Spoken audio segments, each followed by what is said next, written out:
nosso tema é esse hoje, né? É um tema bastante interessante, polêmico também, né? Que faz muito reflexivo, porque eu acho que o importante nesse tema é a gente trazer para a gente nos vermos enquanto esse ser que atua na família. Qual é o meu papel na família? Como eu desenvolvo esse papel na família? Será que eu não estou trocando os meus papéis? Né? Coisas que são importantes, porque cada um dentro da família, né, tem o seu papel, tem a sua importância.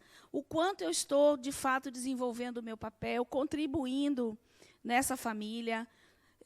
O quanto, talvez, eu esteja assumindo papéis que não me dizem respeito, né, que não seriam a minha atividade, seja por qual situação, né, que às vezes são várias as situações que nos levam a assumir o papel do outro. Né? Então, a gente vai conversar um pouco sobre família, mas sempre trazendo um pouquinho para a nossa realidade.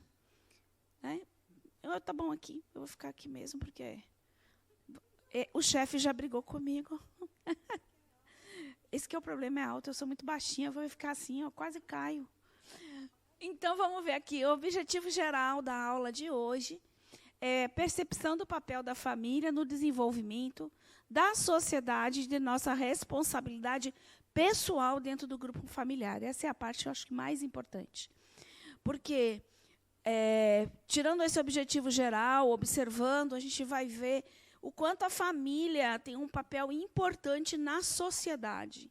O quanto esse núcleo familiar impacta diretamente na sociedade em que vivemos. Porque a família é a primeira escola do espírito.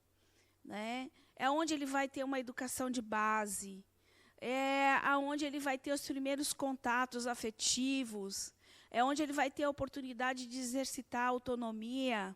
É onde ele vai ter uma série de ensinamentos que vão preparar ele para esse próximo passo, né? Que é sair lá da casa, né? daquele espaço de proteção para ganhar asas, para começar a frequentar a escola e iniciar a sua jornada.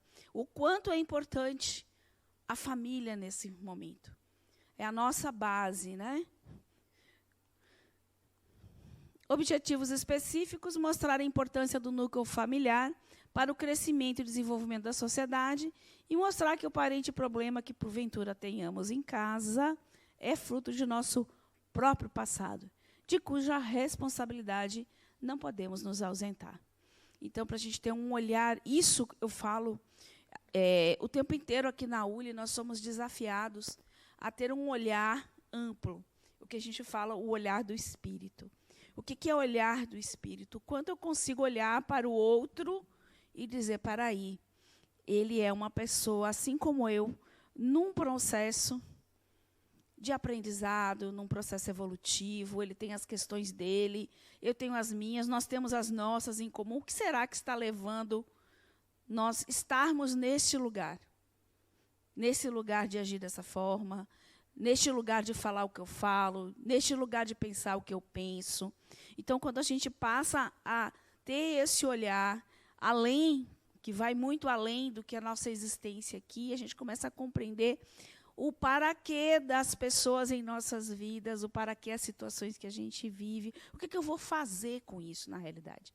Como eu vou lidar com essas situações? Né? E aí está a grande possibilidade da gente adquirir as tais habilidades. Que habilidade eu preciso adquirir para conseguir solucionar essa situação que não faz bem para mim, não faz bem para o outro? O que essa pessoa está me dizendo? O que ela está dizendo sobre mim? Porque ela está falando algo sobre você. Aquilo que você está vendo nela e que está lhe incomodando, está falando algo de você. O que eu preciso trabalhar em mim? Então, essa aula é muito puxado para isso, para essa autoconsciência nossa, nessa nossa reflexão, aquela coisa bem íntima, né?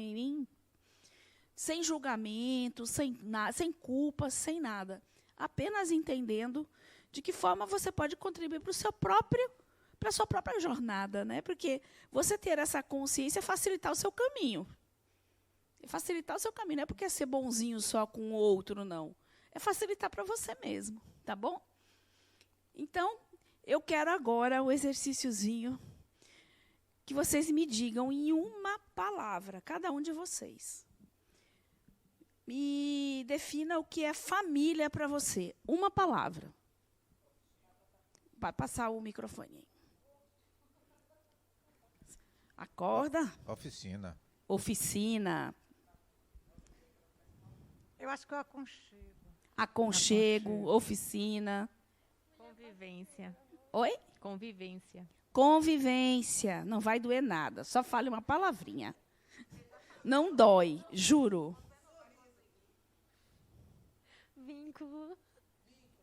Vínculo. Pronto. Não doeu, né? Foi tranquilo. Então, estamos bem. Como diz a Plínio que gosta de dizer, estamos bem, vamos bem. Estamos indo bem, vamos lá. Então, aí agora eu vou fazer um exercício mais difícil um pouquinho. Vocês falaram uma palavra, né? Agora eu quero saber, de uma forma de uma metáfora, como você simbolizaria sua família. Peraí, eu tenho que pensar. Deixa ela processar, deixa ela... Você quer uma metáfora? Eu sei lá. Vocês querem que eu dê um exemplo? Pronto. Teve um exemplo que eu gosto de dar, porque foi uma risada geral, né? Esse salão estava repleto de alunos, né? Foi bem antes até de todo esse isolamento. E uma falou de se um barco afundando e todo mundo tentando tirar água ao mesmo tempo. Aí eu olhei assim, um barco afundando, Aí, para um, era um jardim de flores. Foi muito engraçado. Foram muitas pessoas dando. A metáfora é justamente você fazer essa relação. Né? Então, para ele, era uma canoa furada. Uma canoa furada com um monte de pessoas dentro, tentando se salvar, jogando água para dentro, para fora. O que mais? Uma metáfora. Uma sala de aula. Um hospício. Às vezes aparece. Um circo. Um balão ao vento. Né? É um balão ao vento. Ai, que romântico, gente. Ele é muito poético. Poético. Todo mundo esculhambando. Na tempestade. Uma tempestade. Então, é engraçado, né? Independente, né, do que cada um, porque cada um vai visualizar a sua família de uma forma diferente, dentro do seu contexto, dentro daquele momento que ela está vivendo, porque necessariamente não vai ser sempre assim. Mas a gente tem uma série de situações que muitas vezes causam altos e baixos, né, nos núcleos familiares mesmo. Né? E muito é fruto, será do quê? Das nossas diferenças, né? Daquilo que a gente vem, porque a gente traz uma individualidade já. A gente não chega aqui, não é um livro de páginas em branco. Nós temos uma história, nós temos já vontade, nós temos planos. O Espírito chega aqui com planos, que nem sempre são os planos que os pais estão fazendo para ele. E vice, né? Então, a gente tem vários e vários conflitos. Né?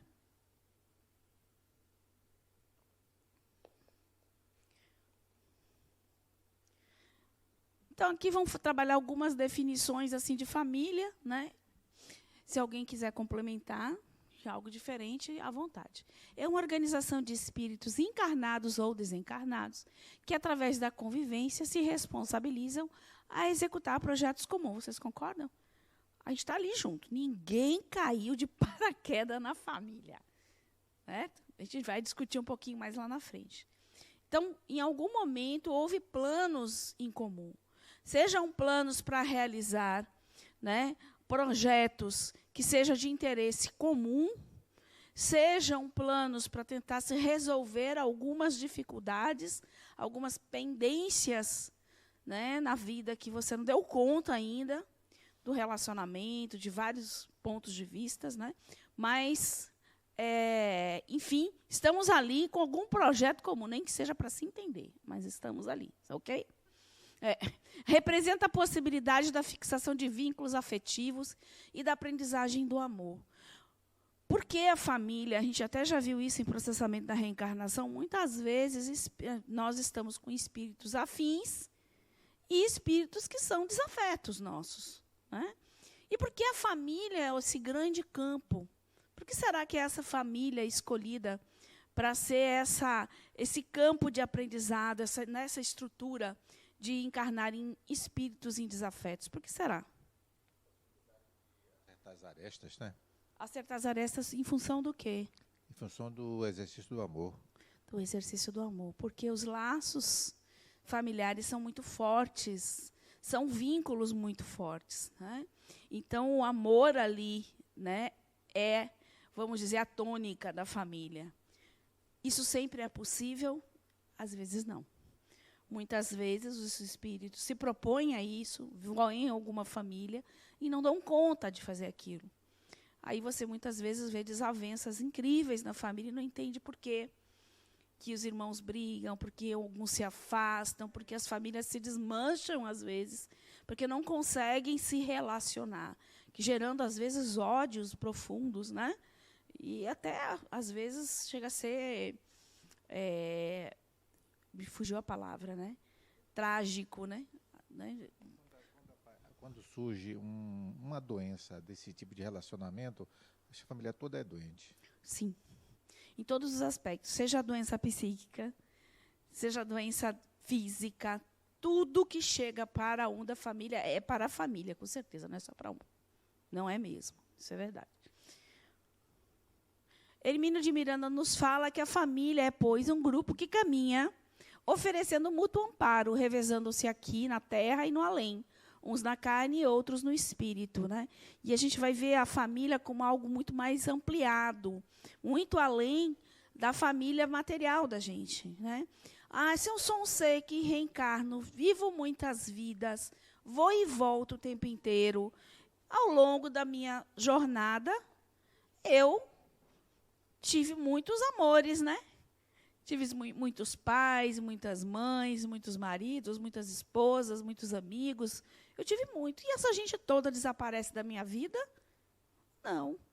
Ela permanece, porque nós criamos vínculos. Quando a gente cria esses vínculos afetivos, nós estamos ligados. Então, a gente está se encontrando a todo momento, encarnados ou desencarnados.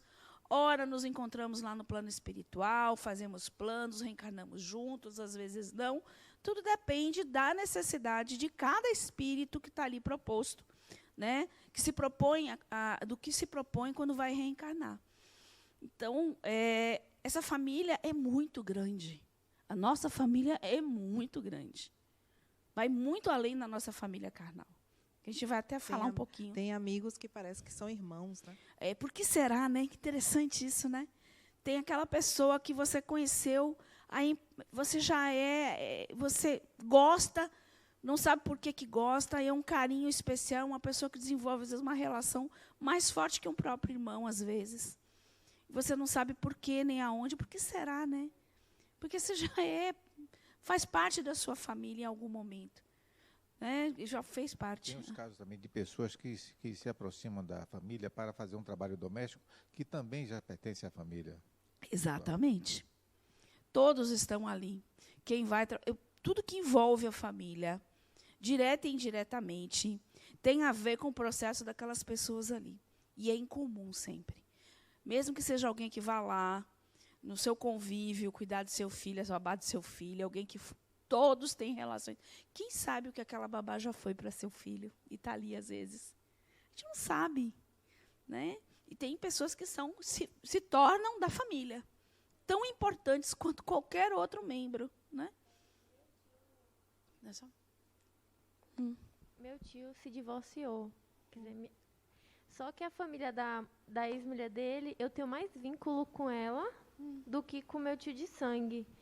E aí todo mundo fica besta, porque que eu tenho mais vínculo com ela do que com ele. Eu falei, gente, é questão de outra vida, não consigo explicar. Também, mas assim, eu chamo a mãe dela de vó. Na minha formatura, lá foi, minhas outras avós morrendo de ciúmes. Porque eu nunca vi um povo ciumento, morrendo. Eu falei, ela vai sim, venha Aí fica 3 aqui do meu lado. E todo mundo morre de ciúmes, porque eu ligo pra ela, eu pergunto, e aí, vó, como é que a senhora tá? Ah, eu ia muito mais na casa dela, né, quando o processo não era, porque ela não mora aqui, ela mora em Itabuna, então pra mim é muito mais longe. E a ex-mulher dele eu chamo de tia, eu sinto como se ela fosse minha segunda mãe. E era um vínculo muito forte mesmo, assim. Só que algumas coisas, né, eu moro longe dela, e você vê que tem coisa que não é, a gente não consegue explicar de família, assim. Agora a gente ela já não consegue. tem vínculo, não, mas assim, não tem vínculo consanguíneo comigo, nada. Entende? É mais uma questão Porque o mais laço que nos espiritual. une não é o sanguíneo. Os laços que nos unem são os amores, é o São afetivo. os afetivos. São os afetivos que ligam os espíritos. Espírito se liga não por sangue, se liga por afeto, por sintonia, sabe? Pelo amor, é por isso. Adenauer diz que é a união de pelo menos 2 pessoas para a constituição de um núcleo para experiências afetivas. Então, ele fala o seguinte: os núcleos familiares estão aí para as nossas experiências afetivas. E cada vez mais esses núcleos são diferentes. Eles saem da família tradicional, certo? Ganham outras formas e de uma certa e é uma maneira de dizer assim, são outras formas de manifestação da afetividade por parte do espírito, independente do formato da família. Não importa qual seja esse formato, o que importa é o quê? É o laço que liga elas. São experiências diferentes, serão experiências diferentes. Ah, eu vim numa famíliazinha tradicional. Eu vim numa família tradicional. Próxima encarnação, pode ser que eu venha numa famíliazinha tradicional de novo. A experiência vai ser a mesma? Não vai. E pode ser que eu venha com uma família num formato completamente diferente. Vai fazer diferença para a evolução do espírito? Não, porque o que interessa aí é o amor. É o laço que você cria. É essa família estar acolhendo esse espírito e dando a ele tudo aquilo que ele precisa para que ele cresça, né, seja capaz de atuar no mundo com firmeza, porque teve uma base familiar. Não importa quem está fazendo o papel de pai, quem tá fazendo o papel materno, quem está fazendo o paterno, não importa. E a gente entende aí que materno e paterno não tem a ver com homem nem com mulher. Não tem. Você é capaz de ter um homem que tenha um materno muito forte, que faça esse papel para os filhos, como pode ter uma mulher com um paterno muito intenso. E hoje, muitas vezes, as mulheres se põem muito nesse papel, pelos próprios novos formatos de família. A mulher saiu de casa, ela foi trabalhar, ela tem um sustento também. Mudou tudo, muitas coisas mudaram. Então, sempre vamos relacionar isso. São vínculos afetivos que nós estamos tentando trabalhar no núcleo familiar. E aí, a família, bem interessante aqui, na visão espírita. Quais os fatores aqui no espiritismo que a gente considera relevantes aqui na constituição da família? Aí nós temos aqui reprodução biológica. Vocês concordam? A forma de nós encarnarmos a Terra é através da reprodução. Não tem outra forma ainda. Por enquanto, você precisa de um óvulo, de um espermatozoide. Você precisa de um útero de uma mulher para que esse óvulo se prenda ali, o espírito se acople e possa se desenvolver. Essa é a nossa forma até o momento, né, de chegarmos nesse mundo. Então, a reprodução, e a gente viu toda uma aula de processamento da reencarnação, que mostra de que forma o espírito atua diretamente na formação do seu corpo. Através do quê? Quem é o modelo organizador biológico? É o perispírito, né? Nosso perispírito é a nossa forma, nosso molde. Ele é que modela, ele que traz as nossas experiências, as nossas vibrações, o nosso campo, que vai contribuir, que vai gerar esse corpo, esse modelo, né? De acordo com as nossas experiências, de acordo com esses núcleos emocionais que estão aqui, tudo isso vai refletir na formação do nosso corpo. Então, existe um aspecto biológico, né, nessa questão da formação da família, que é a reprodução. Agora, pensando que existe um aspecto biológico, mas existe aí também um aspecto espiritual e um aspecto psíquico. nessa reprodução. Certo? Vocês concordam? Tem o espiritual e tem também, né, me perdi, o psíquico. Porque o nosso pensamento, o nosso psiquismo interfere diretamente, né, na formação do nosso corpo. A gente já viu isso, né? Lá no processamento da reencarnação. Transmissão de cultura e valores, né? Esse é o papel da família. Você recebe esse espírito, né? Você vai ter todo esse período aí desde antes mesmo da concepção, de combinar, de fazer aquelas trocas de fluidos, de fazer aquele contato, todo aquele processo, né? Até o momento em que a concepção ocorre, a gestação nasce, todo esse processo é de responsabilidade nossa em receber esses espíritos e estar gerando essas condições para o reencarne. Chegou aqui, você vai receber, você vai alimentar, você vai cuidar, porque nós somos seres que, se o outro não limpar nosso bumbum, a gente fica lá sujo. Se alguém não providenciar nosso alimento, a gente vai morrer de fome, né? Porque nós somos totalmente dependentes quando nascemos. Certo? E essa mesma família é a minha primeira base de me passar valores, né? A gente vai ver aí na formação das famílias, os tipos de família, o quanto nós, né, chegamos nesse núcleo familiar e encontramos valores que são dos nossos pais, né? Valores da minha mãe, que ela adquiriu a partir da família dela, meu pai com os valores que ele adquiriu, e os dois juntos criaram seus próprios valores. E esses valores vão ser também do que atualizados. aprendeu. Exatamente. No decorrer do processo. É como se fosse feita uma atualização, um upload, né? Atualizou esses novos valores e tudo, e vão transmitir aos filhos, né? Então, essa transmissão de valores é importante, porque isso vai estruturar ele enquanto ser humano atuante na sociedade. Olha aí, ó, o impacto na sociedade. Tânia. Oi? Uma coisa que me questiono muito é esse fluxo recurso desse progresso, porque muitas famílias terceirizam essa transmissão de cultura para o professor. Tem, inclusive, um slide aqui que diz que a escola não pode ser responsável pela educação. A escola está lá para ensinar matemática, física, biologia, né? A educação, o respeito, essas bases é a família, não é a escola. Ele já tem que chegar, né? Ele tem que chegar já com isso pronto lá. Lá ele vai adquirir outros, né? E fala. Oi? Fala que é berço. Isso, a educação de berço. Educação vem de berço. Da mesma forma que se terceirizou muito também a educação dos filhos, a babá que cuida. É. Sabe? Então, essa pessoa vai fazer o melhor dela, dentro da cultura dela, dentro dos valores dela, que vai transmitir com seus filhos e que, às vezes, vai chocar. Porque não é aquilo que você pensa, não é aquilo que ela vai encontrar lá fora, dentro do próprio meio social dela. Então, não se deve terceirizar. A responsabilidade é da família, educação, né, de berço, falando berço, é da família, não é da escola. É bem lembrado. Tem até um slide que a gente fala isso. Socialização e educação, isso aí vai a partir justamente dos valores que você passou, né? E você vai ensinar ela como se comportar, né? Fora do lar, né? Quer dizer, dentro do lar e fora do lar, porque a educação começa dentro do lar. E, ao sair, como vai ser essa relação dela com o outro.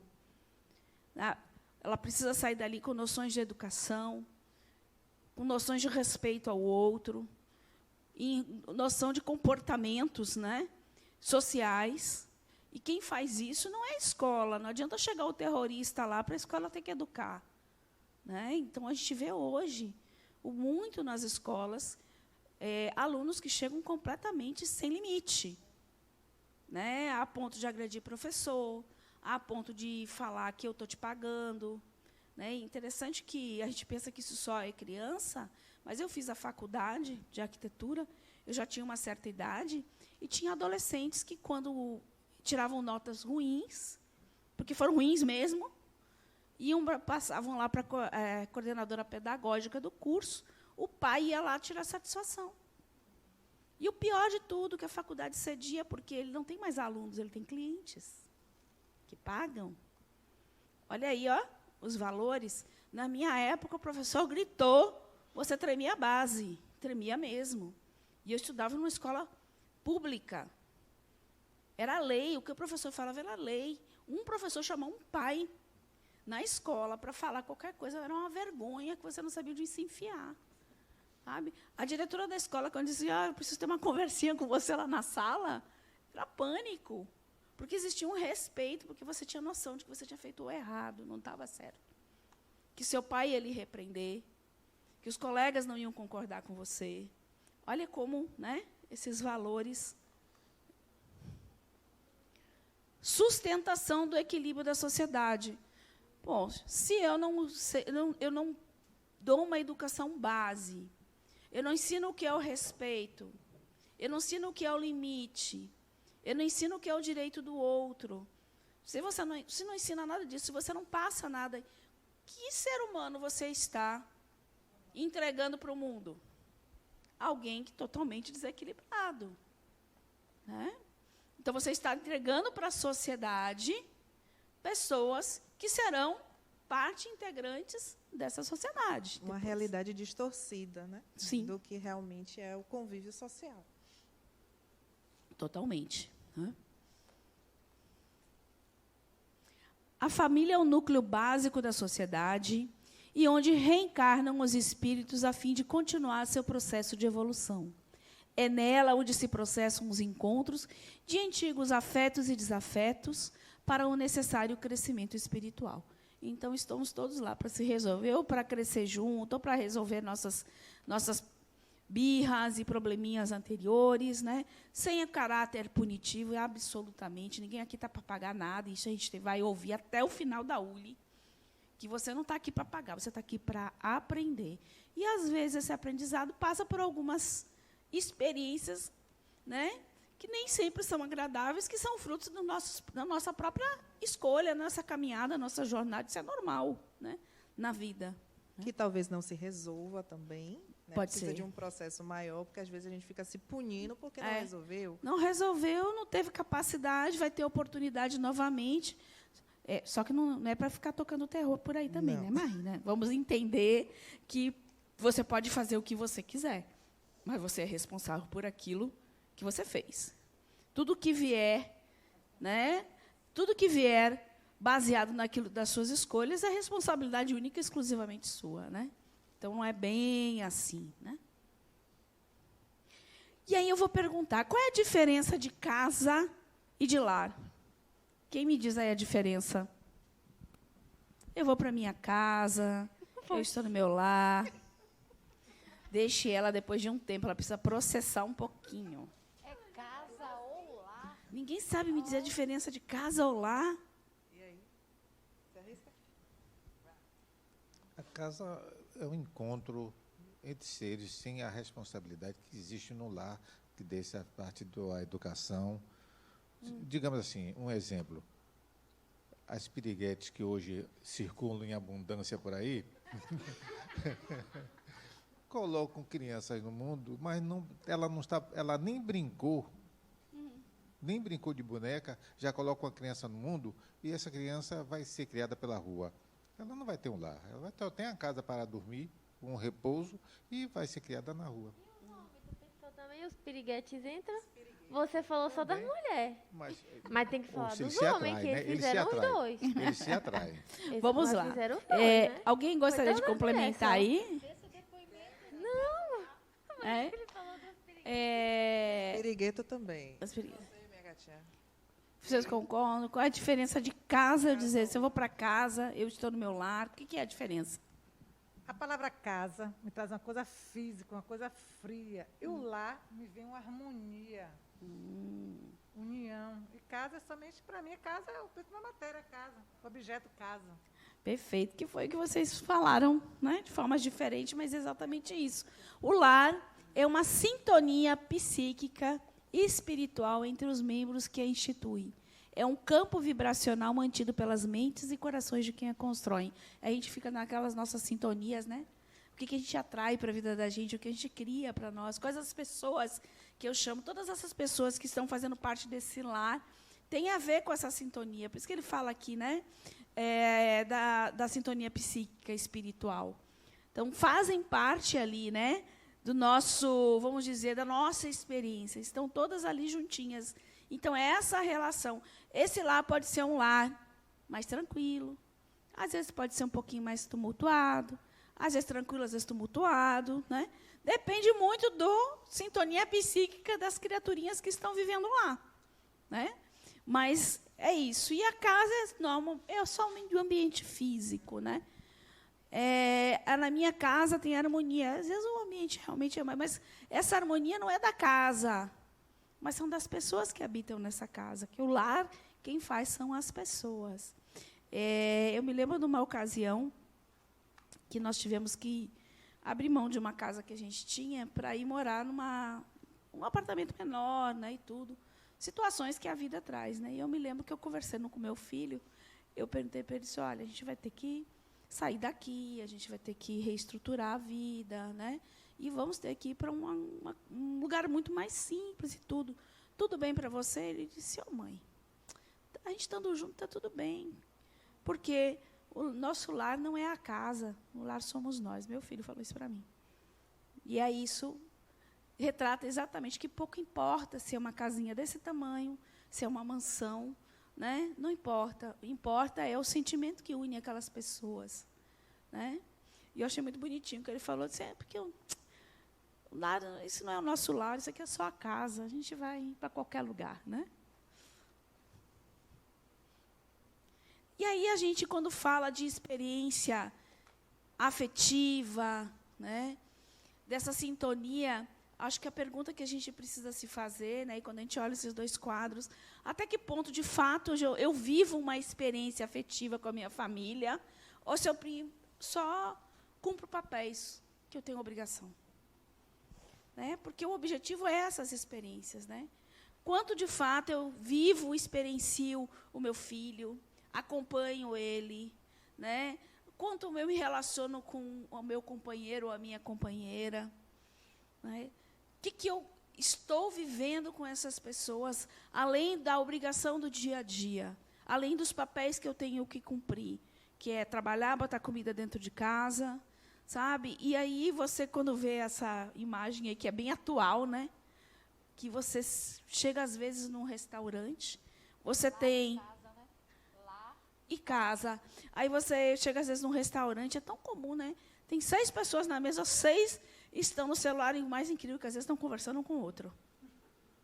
Passo só. Olha aí, mandei para você agora. Sério? Né? Eu já me peguei nessa situação. Gente, parem um pouquinho, vamos botar aqui, vamos conversar, e aí, de vez em quando, o celular ali, você, ai, para aí, me chamando, eu, para aí... Sabe, baixa aí o pessoal, os trim, né, das redes sociais. E aí? E a família, é a experiência com a família, né? De sair, de viver algo interessante, de fazer uma viagem, de fazer um passeio simples, né? Às vezes pegar um filho e ir num parque, olhar ele crescer, ver ele crescer verdadeiramente, né? E não só medir tamanho, dizer, já cresceu mais 10 centímetros. Aí não é quantidade, é qualidade. Porque, às vezes, a nossa vida é tão corrida, a gente não tem tempo de sair de manhã, chegar de noite. Mas será que quando você chega de noite, tem aquele tempinho para dar aquela qualidade para aquele momento ali? Acho que porque não é a questão do tempo, tudo, sem dúvida nenhuma. Né? Mas é que, no tempo em que você dedicar aqui para aquela pessoa, ao filho, ao companheiro, que se dedique de fato. Né? Esteja ali de fato. O que adianta eu estar em família, em casa, assim? Você não conversa, ou está na TV, ou vê um filme, não existe uma conversa, você não sabe o que aconteceu com o outro. Eu vi eu vou ver se eu acho, há tempo aí, mas eu vi naqueles Amigos da Luz, uma coisa muito interessante, num casal daqueles atores, né, que eles, não sei se vocês já viram, que ficam representando, às vezes a gente traz. Acaba a luz da casa, cai energia. Você já viu esse? Já. E eles estão no celular, os dois. Né? E, de repente, começa a acabar a bateria do celular e a energia não voltou. E aí bate o pânico. Porque eles, literalmente, não sabiam o que eles iam fazer, o casal. E um fica olhando para o outro, um tempo sem saber o que fazer, até que eles disseram, vamos conversar então, né? Conversar sobre o quê? Aí ele descobre que a esposa estava grávida. Ele não sabia. Né? Eles foram no máximo, né? Ela estava com um barrigão, e aí, quando ela falou, grávida, você está grávida, eu estou grávida, mostrando o quanto, às vezes, você está e não está. A meu ver se eu acho, que você não conseguiu passar, mano. Eu achei fantástico aquilo ali. Uma coisa interessante que você falou, eu me lembrei. E a pandemia, que fez as pessoas se juntarem de alguma forma? E que algumas não suportaram, né? Será que elas viviam no lar ou na casa? Ou só estavam ali de dormida? Não, eu só tenho casa para dormir. E o lar está onde? Reconhecer, você é meu marido, não sabia. Você mora aqui ainda? Aí, ele falou, eles lembraram que eles tinham se separado. Aí ele não sabia por que ele continuava na casa ainda. Né? É muito legal essa...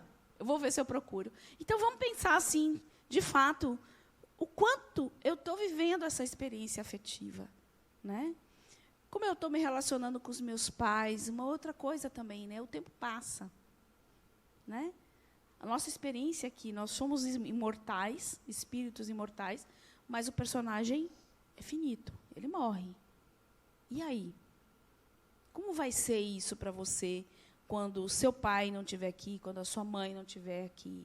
Como aquela pessoa que é muito importante para você não estiver aqui? Isso pode acontecer a qualquer momento com qualquer um de nós.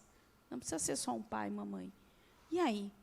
Será que no momento da partida você vai dizer, poxa, sabe, eu vivi tudo aquilo que eu esperava viver com essa pessoa. Eu doei de mim o que foi melhor. Nós tentamos o tempo inteiro, mesmo quando as coisas eram muito difíceis, de resolver, de estarmos juntos, né? De nos equilibrarmos. Então, é de pensar. Né? Eu vou ficar me Bastante. metendo na sua aula. Hã? Vou ficar me metendo na sua aula. Não, se meta não. É para a gente conversar mesmo. Eu me lembrei agora, você falando que a gente acha que o pai e a mãe morrem primeiro, depois fica os filhos e tem esse processo. Mas quando às vezes não é assim que acontece. É o contrário, né? É o filho que vai, é o irmão que teoricamente não teria idade para aquilo. Então a gente valorizar pequenos momentos e a gente não passar desapercebido pela loucura do dia a dia é o que a gente deveria estar pensando como espírito, né? Essa relação afetiva. O que hoje eu estou fazendo que eu não fiz? Se eu morresse amanhã, será que eu fiz tudo o que eu deveria ter feito ou não? É meio dramático. Mas é um exercício Mas é bom, um viu? exercício. Pare e pense aí. Morri. E agora? Eu queria fazer um registro. Eu tenho 2 filhos e 3 netos. Normalmente, 90% das nossas atividades sociais são sempre juntos. O mais velho sempre chega no horário programado e o menor sempre chega com algum atraso.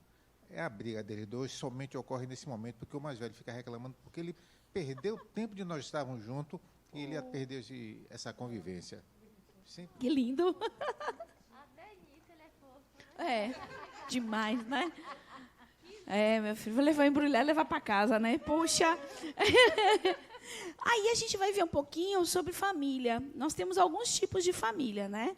Bom, uma que a gente chama que é uma família carnal, que é a família material nossa, né? Família que nós estamos inseridos nesse momento, sendo que uma delas é a original. O que é essa original? É a família em que a gente nasce. Então, a minha família original foi meu pai, minha mãe, com os meus irmãos. Minha família original. A família de meus pais, né, que tem o quê? Os seus valores, sua filosofia e suas ideologias. E, a partir disso, eles vão passar seus valores para mim, né, que sou filha. Quando não conseguimos nos desligar psicologicamente da família dos pais, não conseguimos nos emancipar. E esse hoje é um fenômeno que cada vez está mais, né, parte pelos próprios pais. Eu costumo dizer assim, que meus pais souberam educar muito melhor os filhos do que eu. Porque meus pais me prepararam, por exemplo, muito mais para a vida do que eu preparei meu filho para a vida. Porque eu me lembro que, quando eu fiz a opção de ter filho, né, eu sempre pensei na minha vida que eu ia casar e ter um filho. Por quê? Porque eu queria dar tudo para ele que ele precisava. Se eu tivesse 2, já teria mais dificuldade. Já não poderia dar uma boa escola, já não poderia vestir tão bem e tudo. E será que eu precisava ter feito isso? Ter vestido tão bem, ter dado tanta escola? Será que se eu tivesse dado um irmão para ele, não seria algo muito mais importante para o próprio desenvolvimento dele? E hoje, eu digo para vocês assim, com toda a certeza do mundo, é uma das decisões que eu tomei que eu não tomaria se fosse hoje. Hoje eu teria tido outro filho, porque ele teria aprendido a dividir melhor, né? Ele ia entender melhor a vida, né?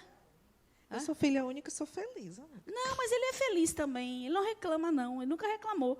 Mas eu fico pensando, um dia eu vou envelhecer, o pai vai envelhecer, aí ele tem 2 pais velhos para cuidar, responsabilidade. Não vai ter um irmão para trocar ideias, falar. Se for irmão, brother. Se for irmão que quer brigar, e aí? Não vai ficar sozinho do mesmo jeito. Eu já pensei nisso também. Não, eu digo assim, eu estou falando eu como mãe. Eu tomaria uma decisão hoje diferente, de ter mais um filho, né, pelo menos, para ele ter essa companhia. E tem coisas que só um irmão entende. Eu digo assim por mim, porque eu tenho 2, né?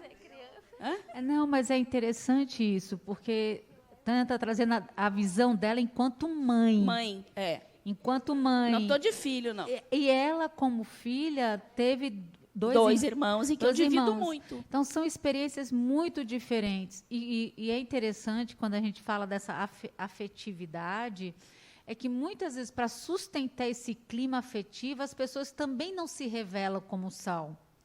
Acabam guardando muito. Então, assim, essa relação de confiança, para você ser quem você é, no ambiente familiar, é que eu vejo que é o grande processo educativo de uma família. Sim, e sem parar para pensar que os conflitos nos ajudam a crescer também. Não é que são flores, né? Eu tenho 2 irmãos, nem sempre foi tudo flores, não. A gente não concorda, a gente discorda, a gente discute, mas a gente aprendeu, porque tem os laços, tais laços de família, de sangue, de amor, que faz com que a gente olhe para o outro e diga, está demais, para aí, eu não quero, vamos resolver isso. Então, o que eu percebo é que o próprio embate familiar, né, gerado por essa família, contribui para o seu crescimento mesmo, porque você tem que saber lidar com as situações. Você vai ouvir não, né? Quantas vezes a gente vai ouvir não? Quantas vezes as coisas não vão ocorrer como a gente espera, né? Quantas vezes o seu irmão, irmã, o pai, a mãe pode fazer algo que lhe tire do eixo, que lhe magoe, que você não ache justo, e você vai ter que aprender a lidar com tudo isso, né? E a família sempre é, né, a outra família carnal é a família gerada, é essa família que a gente gera, né? Então, eu saí, casei, fiz a minha família.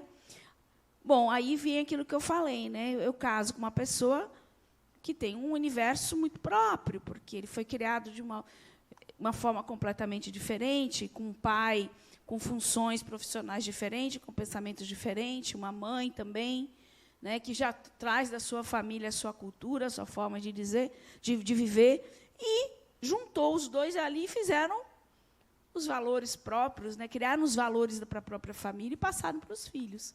E eu vim na mesma pegada. Casei, e aí? É conflituoso? Não é fácil? Porque é um exercício de você entender o outro, né? É um exercício de você olhar para ele e dizer, não, espera um pouquinho, eu vou ceder aqui algo, vou abrir mão de algo em prol, né? Porque eu entendo ele, eu entendo que é diferente. Ele não tem que ser como eu, não tem que gostar das coisas, a gente precisa ter um equilíbrio, né? Então, eu formo a minha família, né? E essa, como eu falei, o upload, né? Essa atualização desses valores é que vão proporcionando aí o aprimoramento da própria sociedade, porque os valores vão mudando, né? Os aspectos morais e éticos vão mudando, né? O avanço tecnológico, o mundo muda o tempo inteiro. Então, a gente tem necessidade de estar atualizando esses valores, né? Valores da família hoje são completamente de valores de família há 100 anos. Houve um momento em que família era totalmente patriarcal, a mulher não apitava nada, era simplesmente ali a geradora de filhos, que ia criar o filho, cuidar do homem, acabou. Esses eram os valores da família. Está certo, está errado? Não vamos entrar nessa. Foi um outro momento da sociedade. Naquele momento era certo. Era o certo. Se aceitava que era o certo. As mulheres ficavam ansiosas para arrumar um marido para casar. Hoje as mulheres estão meio correndo, né? Então, primeiro querem fazer a vida profissional, querem ter, né, ter seus planos, né, colocar em andamento seus planos, para depois pensar em casar e constituir uma família. Né? Mas são valores diferentes. Né? Então, aí vem a atualização. E essa outra família, que é essa família espiritual, que a gente vem juntando aí ao longo, né, das nossas experiências, das nossas vidas, e que é muito grande. Viu? A gente faz muita amizade, a gente faz muitos amores, né? São vários os nossos amores. Encarnados e desencarnados ligados por laços de afetividade. Aí, lá no Evangelho, fala que há, pois, duas espécies de famílias. A família pelos laços espirituais e as famílias pelos laços corporais. Duráveis, as primeiras se fortalecem pela purificação e se perpetuam no mundo dos espíritos, através das várias migrações da alma. Toda pessoa que cai na minha família é um espírito, faz parte da minha família espiritual? Não. Às vezes, cai alguém ali, vem, nasce, cuidado de tudo, e ele vai seguir a vida dele, que às vezes nem se relaciona com a família. Pode ser alguém que vem, nunca fez parte, e a partir de agora vai fazer parte da sua família espiritual, porque criou vínculos com você. É a primeira vez que ela tem contato com você e vai criar esses vínculos, então ela já vai fazer parte, né? E aí, eu te disse, a gente já teve vários companheiros, várias companheiras, já tivemos muitos filhos, já fomos filhas de muitas pessoas, netas, avós, já fomos tudo isso. Né? Essa daí deveria ser a de paraquedas, viu? A de paraquedas. Ele está defendendo a paraquedas. Eu ainda não acredito mais nada com paraquedas. Tudo é a atração da gente. De alguma forma, tinha que estar lá. Mesmo que pareça, né, que ele... E aí eu trouxe essa passagem do Evangelho que fala justamente de Jesus, né, que fala quem é minha mãe e quem são meus irmãos. E eu achei, quando eu estava fazendo a aula, eu achei muito interessante, porque Jesus coloca isso de uma forma muito clara, né, naquela linguagem dele lá, naquele tempo, mas ele fala, e tendo chegado à casa, reuniam-se nela uma tão grande quantidade de pessoas que nem sequer podiam tomar as suas refeições. Ele foi recebido na casa de umas pessoas, né? E estava ali, tinha lá um banquete dele, várias pessoas, como sempre, tentando falar com ele, chegando até ele. E aí a mãe e os irmãos ficaram sabendo e foram até lá. Quando os seus parentes souberam disso, vieram para levá-lo, dizendo que ele tinha perdido o juízo, né? Porque nem sempre os irmãos dele não compactuavam. Imagine você ter um irmão que resolve sair pregando por aí, falando um monte de coisa que a maioria das pessoas não entendiam. Então, não é que a família, né, concordasse com ele, abraçou exatamente, né, a proposta dele, a missão dele. Não foi assim. Né? A mãe é mãe, né? A mãe está lá concordando, não concordando. Entretanto, chegaram a sua mãe e seus irmãos, e, permanecendo do lado de fora, mandaram chamá-lo. A vossa mãe e os vossos irmãos estão lá fora, e vos chamam. Mas ele respondeu-lhes, quem é minha mãe e quem são os meus irmãos? E, olhando os que estavam sentados à sua volta, aqui estão, disse, a minha mãe e meus irmãos, porque todo aquele que faz a vontade de Deus é meu irmão, minha irmã e minha mãe. Então, ele já dizia aqui que toda essa família, todos que estavam ali também faziam parte da sua família. Não que ele estivesse menosprezando a mãe, né? Nem seria, né, de acordo com... Foi uma forma, porque diz que Jesus sempre achava uma forma de tudo que acontecia na vida dele, de passar uma mensagem. E a família universal. Ele está falando aí exatamente da família universal. Eu achei bacana trazer isso para a gente.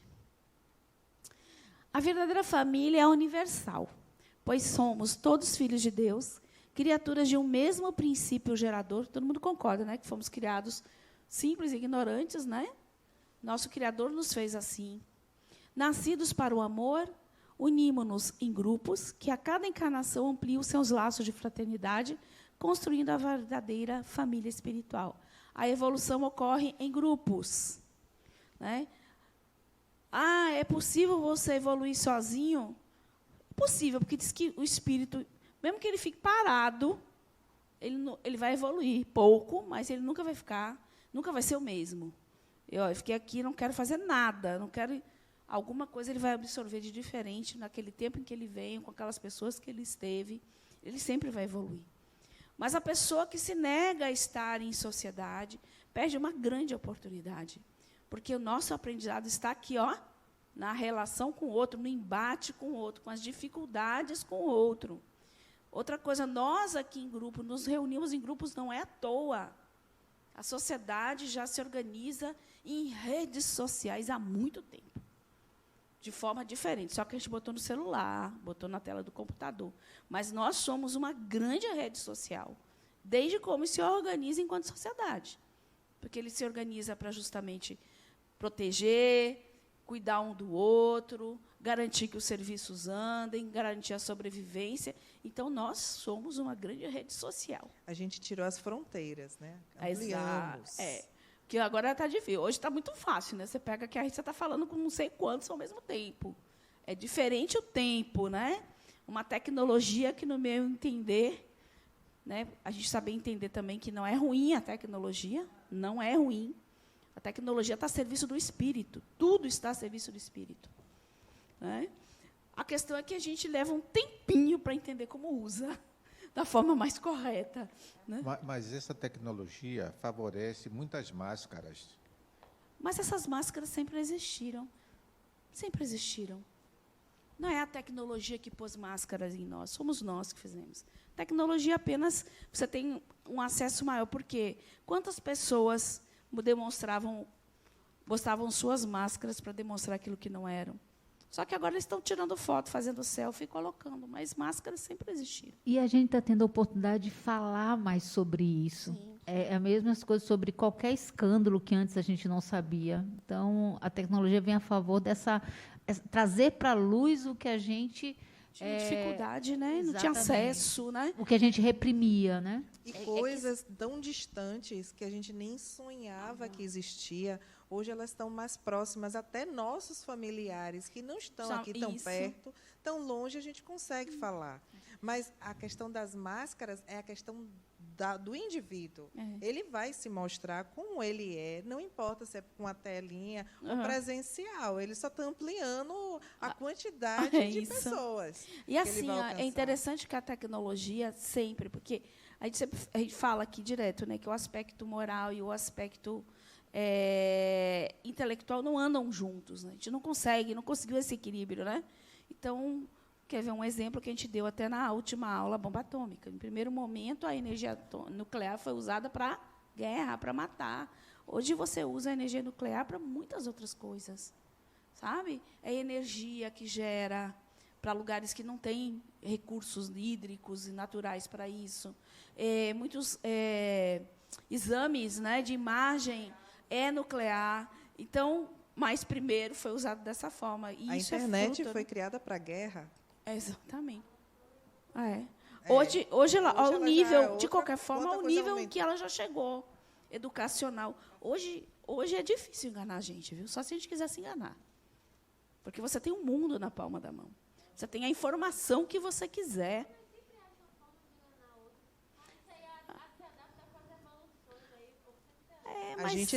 A gente progride junto. Não vamos ser tão taxativos, né? Gente, e quais são as... desde que o mundo é mundo, existe quem engana quem quer ser enganado, isso aí faz parte do aprendizado. Vamos lá. E a gente estava falando sobre os modelos da família, dessa estrutura da família que mudou.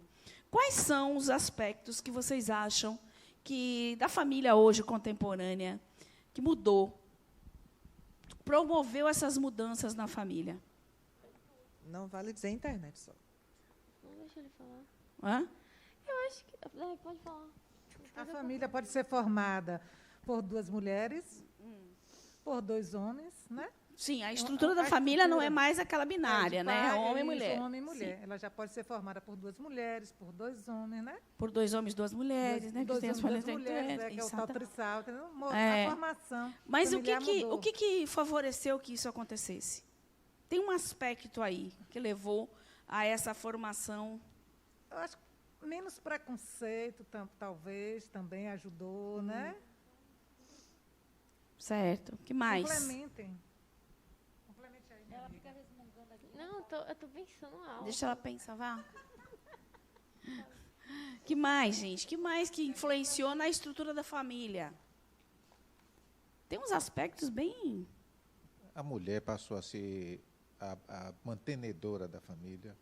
A mulher saiu para trabalhar, já não é mais a dona da casa, cuidando dos filhos, isso mudou a estrutura. Que mais?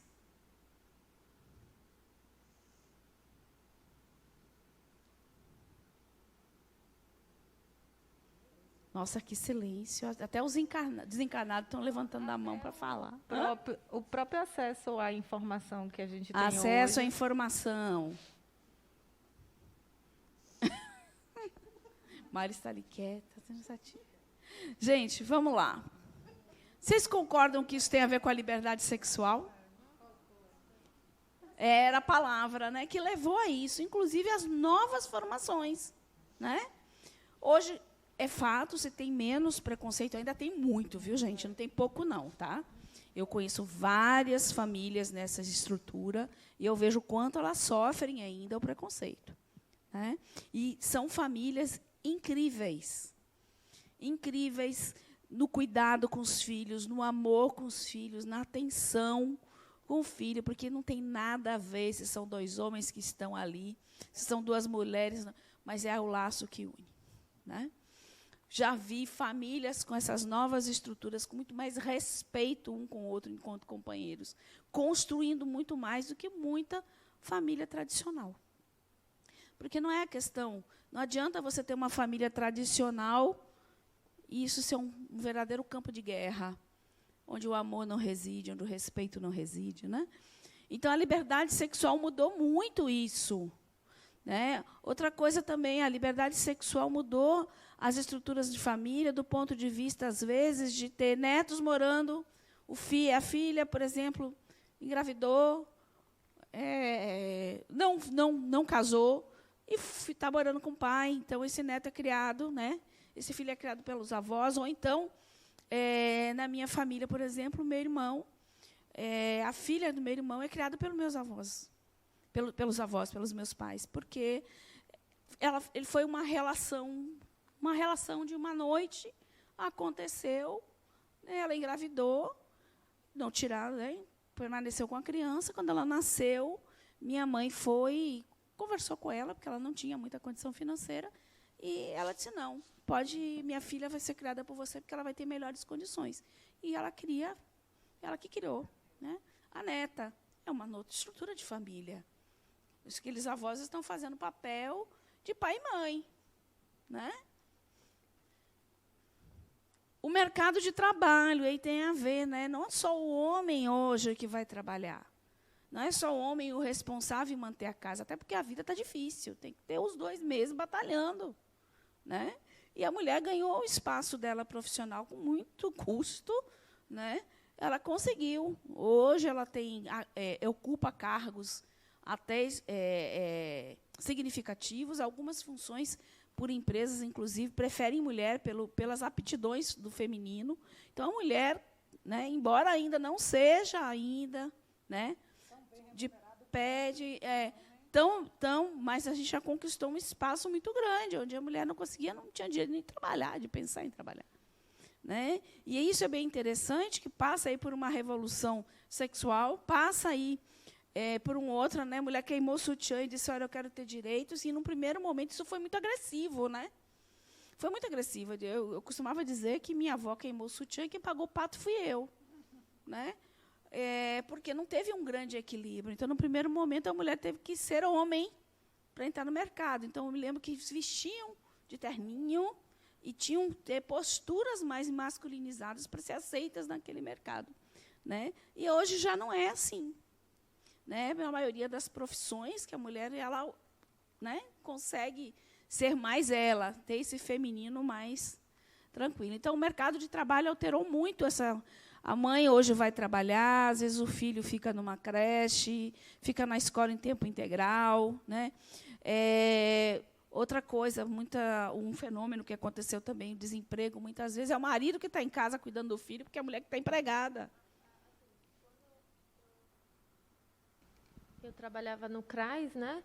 No município. Era difícil a gente achar um marido na família. Era quase impossível. Era assim, um marido no bairro tinha um marido. Entendeu? Era um negócio assim. Porque Não entendi. não tinha marido, ou não tinha homem. Eles não registravam os filhos, eles desapareciam. Não queria agora eu registrar a entendi. pensão. Entendeu? O marido era a coisa assim mais rara do universo. E aí, quando tinha esse negócio de bolsa aqui, surgiu o auxílio emergencial, o povo ia doido lá e falava: como é que eu faço para tirar esse homem do meu registro? Ele pediu auxílio, cancelou o auxílio dos meus filhos, eu tô passando fome. E eu falava: e cadê esse homem? Ele: eu sei lá, desapareceu, sumiu, não dá comida aos meus filhos. E assim, é uma relação que a gente acha que não é, tipo assim, não tá na nossa vida. Mas assim, quando a gente ia para esses, quando a gente vai para esses bairros, ou até mais Você de vê o quanto é 70%, desestruturado isso, né? 70% das mulheres que regem suas famílias geralmente são as avós, como ela falou, são as avós, porque às vezes a gente via mães, avós, aí eu ia fazer entrevista social e eu perguntava quantas pessoas tinham e não tinha um padrão de família, não existe um padrão. Aí a avó, pai, aí eu perguntava, era a avó, a filha solteira, já estava no 4º filho, eu falei: mulher, manda essa mulher ligar, tu vai ficar criando essas crianças dela? Pelo governo já dá, ou então enfia uma injeção anticoncepção nessa menina, pelo amor de Deus, e dá uma estrita camisinha para ela, que está criando é tu. Por isso que a menina engravida, porque você cria todas. E era assim, ela engravidava, largava na casa da avó. E eram esses modelos, assim, tem 300, você olha, tem mais de 60 modelos de família, pelo Ministério Público, ou é pelo... São vários. Acho que é pela Defensoria Pública. São muitos modelos, porque não tem como encaixar, porque às vezes mora o tio, a Famílias avó inteiras, e o né? irmão. Aí às vezes mora a família do marido com a mulher. É muito complexo. E se a gente for mudar de país, muda completamente também Tem essas até um estruturas. slidezinho que mostra não tem. algumas, poucas, que deu para botar no slide, né? Mas tem aí algumas famílias. Agora, a característica é que não tem um marido. E eu falo isso, não é nem a graça, porque assim, quando eu era criança, às vezes a gente brincando, eu morava no bairro periférico, lá no interior, e meu pai era um dos poucos pais da rua. E a gente ia brincar, e as crianças doidas para brincar com meu pai também. E meu pai trabalhava. A referência que eles não Meu têm. pai É a referência que não tem, Meu é. pai trabalhava aqui em Salvador e ia final de semana para lá. Porque não tinha mercado para o meu pai lá. Então, final de semana, às vezes meu pai fazia assim, na parte da rua: vamos brincar todo mundo de monstro, não sei o quê. As crianças iam tudo lá para casa.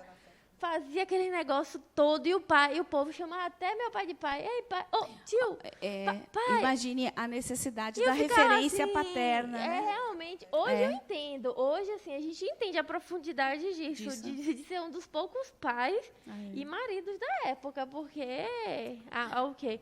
Eu tenho 26, isso era quando eu tinha 12 anos, mais ou menos. E não é nem há muito tempo atrás. Não, né? não. E olha que interessante, ela foi trabalhar num segmento que traz essa realidade. É legal, né? Aqui, outra também, concordam comigo, as relações sociais da gente também interferem, né? Então, esse meio, os amigos, o tipo de trabalho, as relações no trabalho, da própria religião também. Tem religiões também, né? Que direcionam muito os modelos de família. Tem religiões até hoje que te enquadram neste modelo, né? Tem religiões que já aceitam isso de forma mais aberta. Por exemplo, o espiritismo não faz muito. É família, acabou. Mas tem religiões que ainda enquadram muito. Tem que ser este modelo, que não aceitam a diversidade, não aceitam a diversidade de gêneros, que não aceitam a diversidade de possibilidades de relações afetivas. É aquele modelo e pronto. Então, a religião influencia muito nisso. Outra coisa, meios de comunicação. Alguém falou em comunicação aí. O acesso, né? O acesso à informação, gente. O acesso à informação, como a gente falou, está na palma da mão. Então, não existe mais segredo, né? Não existe mais, há um tempo atrás, a menina, para poder saber alguma coisa relacionada a sexo, precisava que a mãe falasse, e a mãe, às vezes, não sabia como falar, porque coberto de tabus, né? Isso muitas vezes gerava falta de conhecimento e umas gravidezes indesejadas que a pessoa não tinha nem noção, às vezes, de como era feito um filho. Né? Aí os hormônios batiam, né? E aí vai, e quando viu, já foi. Então, hoje não tem mais isso. Hoje, sabe até como, né, como é que eu vou me cuidar, como é que eu vou fazer, né, esse controle. Né? E mesmo que ainda exista muita ignorância, mas isso já melhorou muito, porque a gente não depende mais de uma informação. Né? Longevidade é outra coisa interessante. Hoje você tem muitos pais morando com filhos, né? Muitos que moram sozinhos mesmo, o esposo e a esposa até hoje, né? Cuidando da sua casa, da sua vida. Né? Então, é um modelo também que ficou. Então, essa longevidade, você vê a família, já tem, tá ali os avós, os pais, os filhos e, às vezes, os netos. Né? Todo mundo na mesma família, né? Ali junto. A longevidade, então. E a permanência, o tempo que a gente falou, né, dos filhos com os pais, né? A geração canguru mesmo, né? Que a gente. Esses são alguns dos fatores que interferiram muito no que é a nossa família hoje, né? Como ela se porta. E aí a gente fala que a família padrão tradicional dá lugar a múltiplas possibilidades de associação de espíritos para a constituição de uma experiência afetiva. E aí você tem família, né? Casais com, tipo assim, com filhos, apenas a tradicional, pai, mãe, filhos. Aí você tem aquele casal que está separado, que já tem 2 filhos cá, 3 filhos cá, juntam, então ficam os meus e os teus e os nossos. Né? Isso tem demais. Inclusive, tem um filme muito antigo, que é Os Meus, os Teus e os Nossos, que é um sal, né? Que eles tinham vários filhos, cada um, né? E os conflitos na casa foram imensos. Imagine como é, né, organizar essa família, né, que já vem de origem de uma família, separou, né, a outra também juntou, ainda tem os novos daqueles pais, esses filhos. Imagine essa relação. Tem uma expressão que diz assim, lá em casa a gente é moderno, cada um tem um sobrenome. Cada um tem um sobrenome. Fora, hoje, cada vez mais, as relações homoafetivas as pessoas estão constituindo suas famílias. Né? Que existe o desejo real de cuidar, de ter um filho. Então, adota, uns fazem a produção mesmo, né? E está ali. Né? Eu tenho alguns amigos meus que já, né, casados legalmente já, né, todos, e que estão adotando crianças, né, e que você olha a relação dessas 2 pessoas com os filhos, é impressionante, sabe? De carinho, de cuidado, de afeto, de estar ali o tempo inteiro, de tudo, sabe? Todos muito bem resolvidos, né? As crianças bonitinhas, arrumadinhas, bem, sabe? Eu falei, meu Deus do céu, e a gente vê aí tanta, né? Então, não tem nada a ver. Então, é isso aqui, ó, são as possibilidades do espírito. O Dadenal, ele sempre fala, né, que Deus foi muito econômico quando fez os gêneros, né? Ele fez homem e mulher, acabou, né? E aí, e a gente que fica entre o feminino e o masculino, porque ora nós somos homem, ora nós somos mulheres. Viemos com a energia masculina e com a energia feminina. E quando a gente está lá no carro, a gente faz o quê quando a gente encarna? A gente só tem que escolher um ou outro para vir, né? Por isso que tem identidade de gênero, né? Vem muito em função disso, né? Porque espírito não tem sexo. Né? Então, na formação das famílias, alguns modelinhos aí, né? Como ela diz, são muitos, não tem nem como a gente, são várias associações. Mas aí, das pessoas mais idosas. Filho, gostei. Hã? Pet também é filho. Pet é filho, pet, eu tenho uma filha maravilhosa em casa. Filho de... Né? Aí são várias famílias. Só alguns modelinhos aí, mas tem muito mais do que isso, gente. Muito mais. Né? E é interessante, né, para você ver o quão é diverso o espírito, né? E aí a gente vai falar um pouquinho aqui sobre as dimensões da vida nos papéis desempenhados na família. E aí a gente entra em algumas das dimensões e dos nossos papéis dentro dessa família, né? A gente parar e pensar um pouco nisso agora. Quando eu falo dessas dimensões, eu estou falando da filial, da paternal, da maternal e de outros familiares. A gente tem uns, né, tios, tias, primos, que também têm o seu papel dentro da família, embora não seja o nosso núcleo, né, original, mas tem os seus papéis. E é interessante a gente entender porque o que cada dimensão significa para o espírito, né? E como na cabeça desse espírito, no psiquismo dele, como isso se estrutura, vamos dizer assim. Por exemplo, o paternal, quando a gente pensa em paternal, a gente pensa logo no limite, né? É o masculino que impõe o limite. Para a mãe é muito difícil essa questão do limite, né? Internamente, mesmo que ela faça, não é uma coisa do materno o limite, né? A lucidez e a segurança, né? De se sentir seguro, né? O pai, a figura do pai, do paterno, faz isso com a gente. E quando a gente pensa no materno, vida, né? É o paterno que impulsiona para a vida. Para a né? vida, isso. É ele que rompe, inclusive, essa ligação, né? De Édipo, né? Do Édipo, acho que faz esse corte, essa cisão, né? É importante a figura paterna. E quando a gente pensa em materno, a gente pensa em quem? Quando a gente pensa em mãe, o que a gente pensa? Carinho, né? Carinho. Que mais? Que mais, gente? Aí,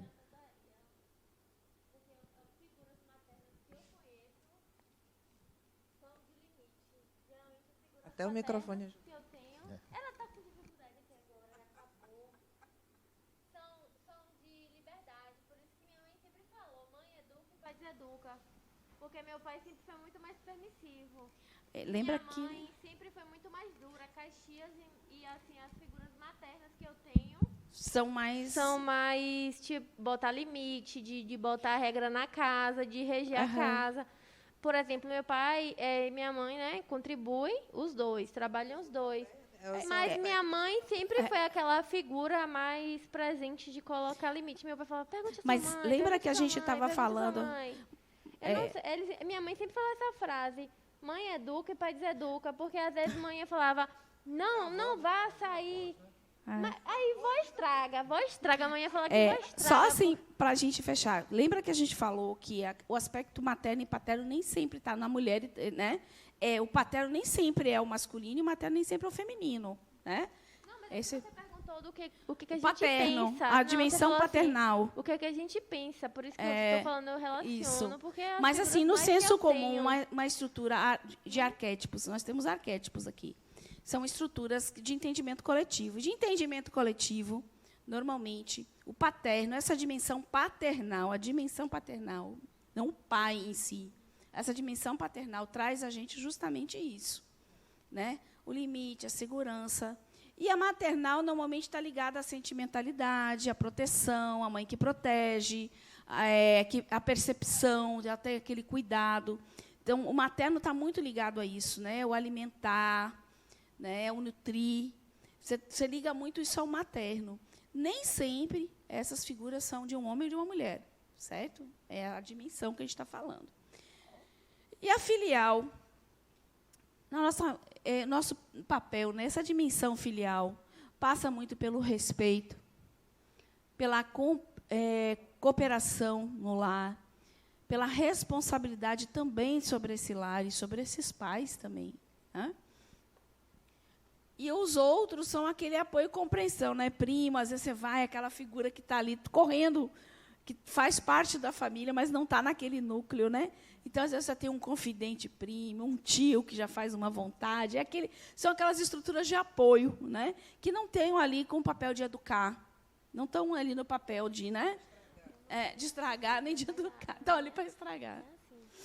Mas vocês vão ver essas dimensões mais profundamente no ciclo 2.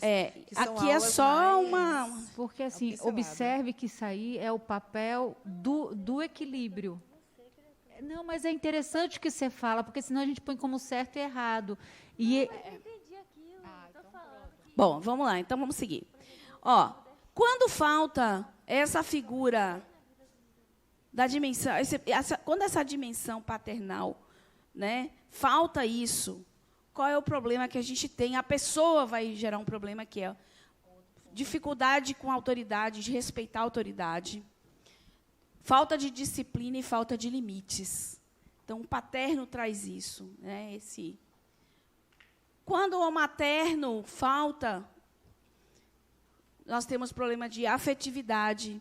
Então, você vê, às vezes, por exemplo, um exemplo que eu vou dar aqui, mulheres com dificuldade de relacionamento, não conseguem se relacionar afetivamente com outros homens, e da mesma forma os homens, né? Sociabilidade, tem dificuldade de sociabilidade e muitas carências emocionais. A agressividade que alguma pessoa pode estar apresentando pode ser também vindo dessa estrutura que veio falho em algum momento. Sim, que não Né? se fez. Faltou alguma questão e ele acabou criando aquela agressividade com o outro. Então, pode ser. Mas é E só aí, quando a gente chega no filial, eu coloquei, porque quando a gente fala de cooperação, de compreensão, de responsabilidade, passa por isso. Um dia, nossos pais envelhecerão. E essas pessoas que foram responsáveis por nós, que nos receberam, que nos alimentaram, que nos deram todas as possibilidades, da forma que for, estamos todos aqui porque tivemos quem fez isso por nós.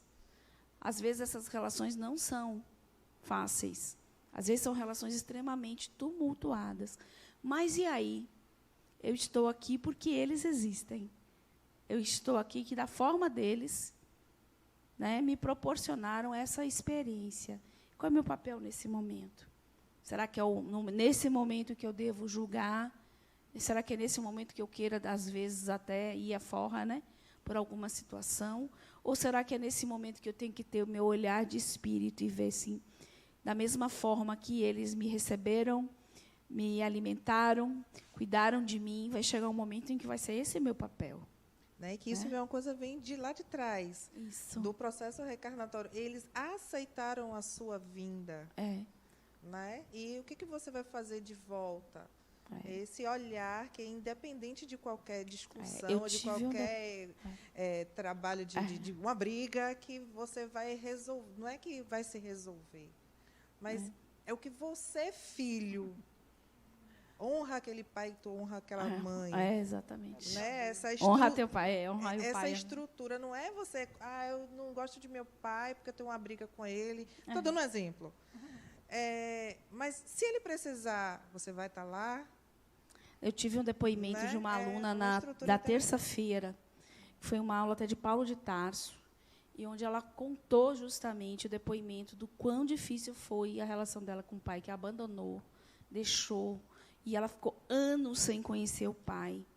E tinha uma irmã que era revoltadíssima com isso. E até um dia que ela foi pesquisando redes sociais, né, internet e tal, conseguiu descobrir onde é que estava o pai. E ela resolveu tomar a decisão de ir falar com esse pai. E a irmã não queria de jeito nenhum. Quero saber dele, não. Ele não quis saber de mim. E ela disse, vamos. É algo que eu acho que a gente precisa fazer. E ela foi. Assim ela fez. Ela foi, encontrou o pai. Disse que foi um momento de muita emoção, porque a gente, às vezes, julga sem saber o que foi o momento daquela pessoa também, né? A gente não sabe muito as histórias profundamente dos pais da gente. A gente sabe aquilo que eles passam para a gente, né? E ela disse que foi um momento muito assim. Quando ela encontrou, ele já estava muito doente. Já era um momento assim que ele estava com uma doença muito séria já. E aí ela desesperou e foi atrás da irmã e disse, venha falar com ele, venha conhecer ele, né? Porque a irmã nem lembrava, né? E aí ela conseguiu levar a irmã, né? Ela contou super emocionada isso, ela chorou na época. Todo mundo ficou emocionado, porque ela botou muito sentimento que eu não estou conseguindo passar, óbvio, né? Mas ela disse que ela cuidou desse pai. Ela ficou com ele até o desencarne dele, cuidando dele, apoiando ele. E ela disse que foi um resgate maravilhoso, principalmente para ela. Conseguiu resgatar, né? Isso dentro dela, né? E conseguiu que a irmã fosse também. Então, ela disse que foi uma coisa muito bacana. Então, é isso que a gente fala. O desafio é esse. É muito fácil a gente ser bonzinho com quem é bonzinho com a gente. É muito fácil a gente tentar ajudar quem sempre nos ajudou. E o desafio de quando não é assim. Como é que é o nosso sempre papel? Com a gente, né? É sempre a gente que tem que aprender algo. Nunca é o outro. Sempre é com você. Sim, Vai. vai. Vai, Ciclo 2, dimensões. é isso que eu estou dizendo. O ciclo... perguntar amiga, tudo. Não, temos ó, até o 10 vamos, aí. vamos lá. Até o ciclo Fique 10 pra tranquila. você Fique tranquila. tecer isso aí. No ciclo 2, tem uma parte, tem aulas sobre dimensões da vida, onde cada coisinha dessa aí vai ser trabalhada de forma mais detalhada. Aqui a gente comenta profundo. bem mais profundo. E depois, ao longo, você vai trabalhando isso o tempo inteiro. É bem legal. Aqui é só mesmo uma base. Você vai para o cabeção também. Ó, que é não há como desenvolver e também. melhorar nossas faculdades intelectuais e morais senão pelo convívio social. É esse convívio que faz com que a gente cresça, porque a gente se reconhece no outro, a gente aprende com o outro. É uma relação o tempo inteiro contínua. Né? O objetivo supremo da sociedade é promover o bem-estar e a felicidade de todos que a compõem. A sociedade. Agora, quem é a sociedade? Somos nós. A gente já viu isso, né? Então, esse compromisso é conosco. O compromisso de ser feliz é conosco, não é com o outro, não, é conosco. Porque se eu me transformo e eu fico feliz, se eu trabalho isso dentro de mim, a sociedade que sou eu, que também faz, também se torna mais coerente, mais feliz, mais tranquila. Né? É porque então, a gente tem a consciência que vai passar para o nosso ciclo social que a gente vai gerar, que dali vai gerar para o outro. Isso e vai aí gerar, e aí é isso vai exponencial. cada dia mais. Né?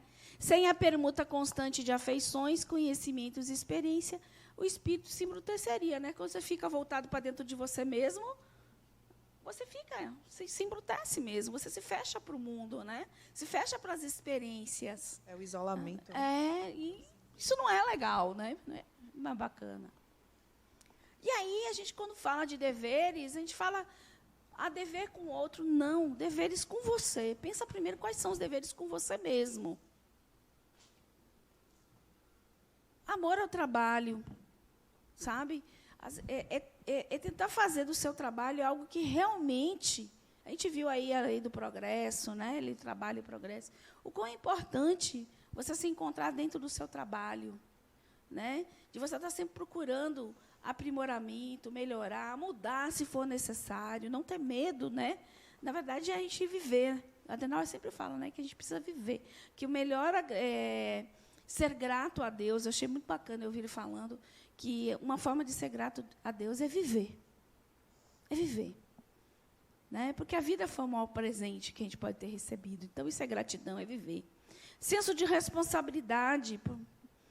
Então, isso é para você, é um dever com você. Esse senso de responsabilidade, inclusive, serve de guia para a gente, né? Já que a gente sabe que todas as nossas escolhas são nossas responsabilidades. Né? Então, você ter essa temperança, ter coerência, né, com o que você está vendo, as situações que você está vivendo, né?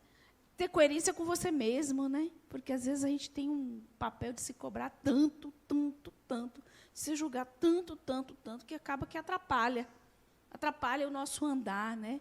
Muitas vezes é a gente mesmo que bota a pedrinha que a gente está arrastando, né? E a gente está achando que é o outro, e é a gente mesmo, né? Controle emocional, né, de tentar adquirir isso. Né, isso é um benefício para nós. Né, não é uma coisa fácil. Viu? Na teoria, tudo fica fácil, né, mas é um exercício. Acho que, pelo menos, a gente tentar se propor a isso. Porque tudo isso vai refletir diretamente aonde? Na sua família, né, no convívio da sua família, no convívio, né, com as outras dimensões da sua vida, que é a profissional, né, a emotiva, né, de estar se relacionando com o outro. É bem... E o dever para com os outros, né? E parte isso muito da base da família, gente. Cortesia, generosidade, ser leal, né? Lealdade, honradez, né? São tolerância, né? São tantos, né? Se a gente for, mas são tantos, porque se a gente conseguir isso, a gente vai ter um equilíbrio maior na sociedade, né? Quanto maiores os cumprimentos dos deveres, seja consigo ou com o outro, né? Menor serão os atritos e mais harmoniosa será a sociedade. Né? E tudo parte de nós, né? Da harmonia que a gente cria em nós. Né? Esse aspecto é bem bacana, pensar a vida a dois, né? Tudo começa com o desejo de uma vida a dois. Quanto, de fato, nós planejamos a família, né? Eu digo que eu não planejei nada. Eu só tinha o desejo de casar. Queria casar, vamos casar. Não parei para planejar nada. Né? Mas o quão interessante é você imaginar que você está se unindo a uma pessoa, que vocês têm um objetivo, definir que objetivos são esses, pensar que você vai querer constituir sua família, como eu vou planejar essa minha família, para não ser aquela coisa no atropelo, né, de não ter condições financeiras. Financeiramente, a gente precisa pensar e se preparar. Essa é a realidade. Né? Tudo custa dinheiro, inclusive criar uma família, sustentar filhos. Então, quanto é o planejamento da gente? E aí piora. Você se junta a casa, enquanto está o casal, tudo são flores, né? As dificuldades são mínimas. E quando nasce, chega uma coisinha dessa aí. Né? E aí você olha para esse bebezinho, tão ingênuo, e esquece que os nossos filhos são espíritos. Né? E pior, esquece da responsabilidade que você assumiu com esse serzinho que chegou aí. Né? Que tem um corpinho novo, mas tem uma história. Esses espíritos ou almas que nos são confiados, já embalados em corpos físicos, que nós mesmos lhes proporcionamos, através do processo gerador, não são criados novinhos, sem passado e sem história. Eles já existiam antes, em algum lugar, têm uma biografia pessoal, trazem vivências e experiências, e aqui aportam para reviver e não para viver. Estão, portanto, renascendo e não apenas nascendo. Esse trecho é do livro de Hermínio de Miranda, chamado Nossos Filhos São Espíritos. Ele é maravilhoso, porque a gente esquece que nossos filhos são espíritos, a gente esquece que nossos pais são espíritos, a gente esquece que o nosso companheiro ou companheira são espíritos, a gente esquece que todas as pessoas que convivem com a gente são espíritos. Né? Então, este olhar de espírito, né, que é importante, é saber que atrás daquele personagem existe uma história. E muitas vezes essa história é muito mais antiga que a sua. Às vezes esse espírito que você está recebendo é muito mais antigo que você. Tem muito mais sabedoria do que você. Né? Muitas vezes atrás desse espírito traz uma história difícil de vida. E que ele vai encontrar justamente no seu lar essa possibilidade de resgatar algumas coisas dentro dele, não para o outro.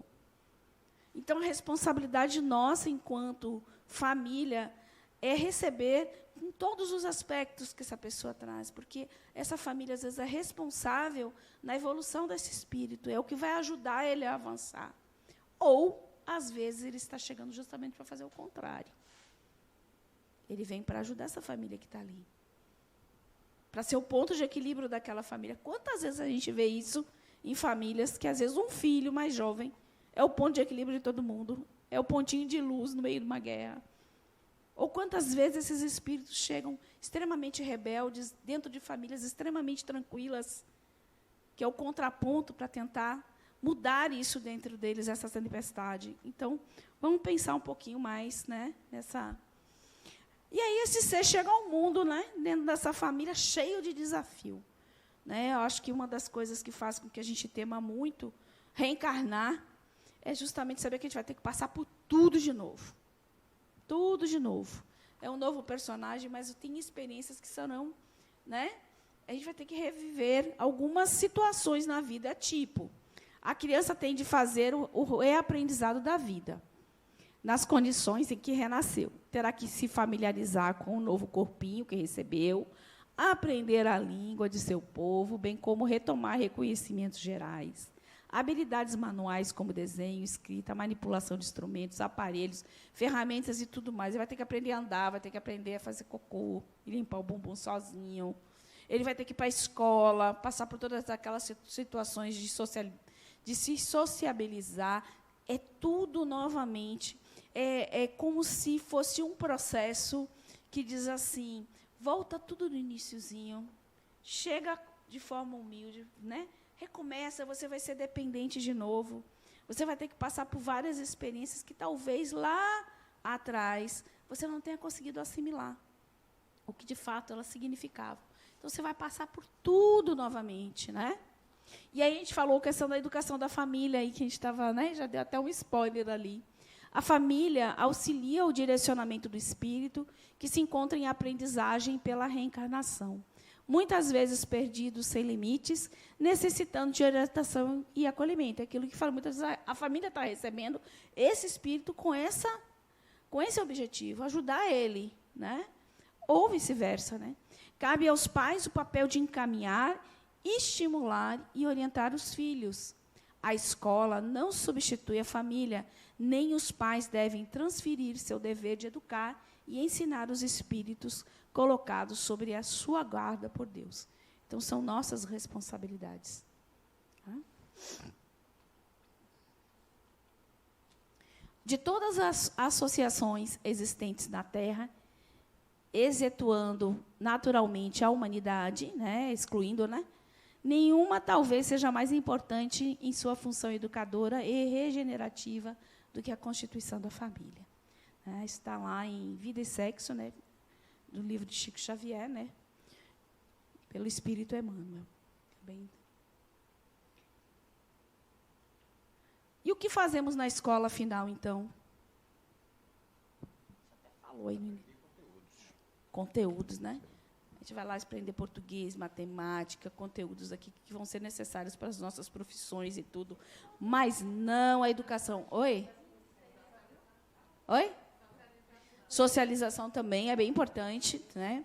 Eu acho que seria o segundo momento, né? Você tem a família, ali sua original, os familiares, e tem esse momento também, né? Que quando você vai para a escola. Na escola aprendemos esses conteúdos, não nos educamos na escola, nós aprendemos.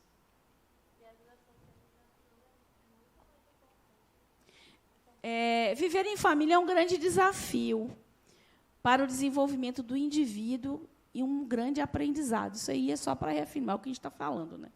A complexidade da sua família situa-se onde necessita aprender. Então, olhe para a sua família, por pior que possa lhe parecer, é exatamente você está precisando daquela experiência. Certo? Até o que caiu de paraquedas também. Né? A família que tem é a melhor configuração para possibilitar o seu desenvolvimento. Então, olhe tudo que a gente precisa em família, ó, os desafios da gente. Compreensão das diferenças. Se somos espíritos antigos, com uma história, como eu falei, não somos páginas em brancos. A gente traz um conteúdo, né? E o quanto, de fato, eu compreendo a diferença, né, das pessoas que vivem comigo na mesma casa. Dá para receber, né? O quanto eu sou capaz de doar de mim, dar de mim para o outro, né? Porque é uma relação direta. Quanto eu estou disposta a fazer isso? Eu faço isso, de fato? Ou eu só fico esperando que o outro me dê? Ah, mas fulano também não faz. Mas e você faz? Ah, fulano me faz um carinho, não fala comigo. E você faz? Ou você está ainda esperando o outro? Por que você não toma a atitude? Respeito. Renúncia, né? Em família tem isso, né? Muitas vezes você tem que abrir mão, né? Daquilo que você espera, daquilo que você gosta, em prol da família, em prol do outro, né? A gente aprende aí também a abrir mão.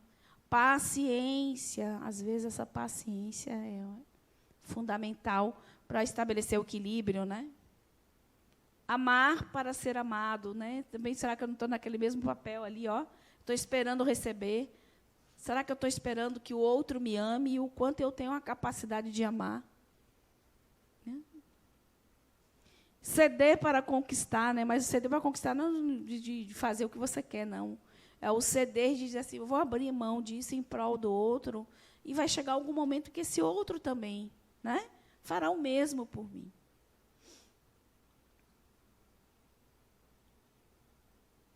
Aí eu olho esse retrato de família tão, né? Porque aquela famíliazinha, gente, perfeita não existe, né? Aquela famíliazinha, o de Plínio que diz de margarina, de comercial de margarina, todo mundo sorrindo, lindo, aquele café da manhã maravilhoso. Aquilo ali é para vender margarina, né? Mas não somos assim, né? E são justamente as nossas diferenças que fazem com que a gente cresça, né? Que a gente se desafie. E dentro da família, como eu falei, né, a gente pode ter tanto amigos quanto inimigos do passado, nossos afetos e nossos desafetos. Né? Então, essa família é um mosaico, né? Vou defender a família da Margarina. Em algum momento, tivemos o momento Margarina. Teve algum momento ali de felicidade, foi um aniversário de alguém, que todo mundo se comemorou. Sim. Até né? porque a gente não antes da vive, porrada a do gente não é final de perfeito. ano. Agora a gente tem momentos que são muito bons. Sim. São maravilhosos, né? Mas É o Natal que começou bem, mesmo o peru voando depois, mas tá tudo foi bem, lindo, foi né? bonito. Pelo menos na foto tá ali, né? Pra mim, nunca aconteceu quando já amanhece brigando pelo cardápio, já dou Ok.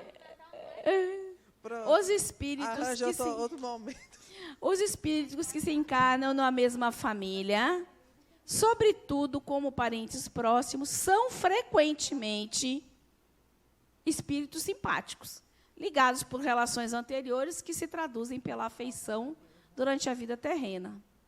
Mas pode ainda acontecer que esses espíritos sejam completamente estranhos um para os outros, separados por antipatias igualmente anteriores, que se traduzem também por seu antagonismo na Terra, a fim de lhes servirem de prova. Né? Então, a gente está ali, às vezes. Acho que vai dar certinho. Você solta uma bomba dessa e não explica. Como que a gente faz pra resolver? Aí, cada Minha um é que amiga, vai aí saber, você vai- mas não aí tem você uma vai resposta pegar- para isso, Aí não. você vai pegar aquele slide anterior e vai começar, isso aqui eu estou fazendo aonde? Exatamente. Eu, Aí é ver você dentro desse papel. E aí é uma análise de cada um, não tem uma forma. Né? Teve uma que também fez essa pergunta. Eu falei, gente, eu não sei, eu não tenho como dizer. Não tem receita pronta. Né? Tem Agora, você tentando acertar. E mesmo assim, quando você não conseguir, não se Agora culpe. passa pelo autoconhecimento e a Isso. autorresponsabilidade. é isso. Você sendo sujeito e o outro o agente. Então, assim, dentro dessa sua jornada de autoconhecimento, de autorresponsabilidade, onde você toma o lugar de sujeito e permite e vê o outro como agente, você começa a encontrar suas respostas. Resumindo, tudo está dentro da gente. Né? Então, é uma análise que você fazer de você mesmo. Dentro desse contexto familiar, aqueles quisitozinhos, como ela disse. E como é que eu estou aí? Qual é o meu papel aí? Aonde eu estou contribuindo para que seja dessa forma? Será que realmente eu tenho, dentro dessa família, desempenhado um papel harmonizador? Será? Não, eu acho que é muito da gente se questionar. E o que eu faço de legal também, né? Que contribui para essa família? Olhar para a gente mesmo. E aí? Caí de paraquedas, essa família não é a minha, não estou afim, não estou... É um direito do espírito? É.